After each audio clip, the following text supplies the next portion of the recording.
everybody was learning back then, and it was just, again, the whole soaking it in, getting it, all in your head, continuously, trying to teach some of the guys that would come in and stuff like, I'll make sure your drums are in tune. Let's make sure these are tuned up. Okay, how are we doing this live?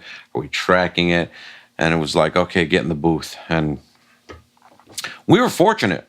We were really fortunate to have, the access to the gear that we had at the time. It was just, the studio was making money and everything was going good. And I mean, my God, we had a Telefunken long body U47. I mean, that was a really expensive microphone back then. And some of those artists were cut on some of the greatest stuff in the day back then. And yeah, you're making me reminisce now. Anyways, yeah, I mean, again, the mentor said, what the purest path was at the time, and we tried doing the best that we could. And we were always just listening to this record, let's try and get this sound, let's try and get that sound.